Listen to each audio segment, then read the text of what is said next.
ಸದರ್ಗ ಪಟ್ಟಣದಲ್ಲಿ ನೂತನವಾಗಿ ಇಂದಿರಾ ಕ್ಯಾಂಟೀನ್ ಉದ್ಘಾಟನಾ ಸಮಾರಂಭದಲ್ಲಿ ಪಟ್ಟಣದ ಅಧ್ಯಕ್ಷರು, ಉಪಾಧ್ಯಕ್ಷರು ಹಾಗೂ ಎಲ್ಲ ಸದಸ್ಯರು ಬಂದಂತ ನಮ್ಮೆಲ್ಲ ಹಿರಿಯರು, ತಾಯಿಯಂದಿರು, ಈ ಸಂದರ್ಭದಲ್ಲಿ ತಮ್ಮೆಲ್ಲರಿಗೂ ಪತ್ರಕರ್ತರಿಗೂ ಈ ಸಂದರ್ಭದಲ್ಲಿ ನಾನಾಗ್ಲಿ ನಮ್ಮ ಹಿರಿಯರಾದ ಸನ್ಮಾನ್ಯ ಪ್ರಕಾಶನ ಹುಕ್ಕೇರಿ ಪರವಾಗಿ ಅತ್ಯಂತ ನಮಸ್ಕಾರವನ್ನು ತಮಗೆಲ್ಲರಿಗೂ ಈ ಸಂದರ್ಭದಲ್ಲಿ ತಿಳಿಸ್ತೀನಿ.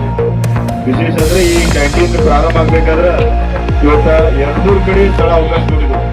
ಲಾಸ್ಟ್ ಈಗ ಇಲ್ಲಿ ಬಸ್ ಸ್ಟ್ಯಾಂಡ್ ಎದುರುಗಡೆ ಸಾಮಾನ್ಯ ಜನರಂದ್ರೆ ಮಾಡೋ ಉದ್ದೇಶ ಸರ್ಕಾರದಿಂದ ಇವತ್ತ 5 ರೂಪಾಯಿ ಯಾರು ಇವತ್ತ ಬಡವರು ಯಾರು ಕೂಲಿ ಹೋಗ್ತಾರೋ ಅವ್ರಿಗೆ ಇಲ್ಲಿ ಇಂದಿರಾ ಕ್ಯಾಂಟೀನ್ ಮಾಡಿ ಇವತ್ತು ಉಪಜೀವನ ನಡೆಸುವಂತ ಇವತ್ತ ಪ್ರಾಮಾಣಿಕ ವ್ಯವಸ್ಥೆ ನಮ್ಮ ಸರ್ಕಾರದವರು ಮಾಡಿದರು.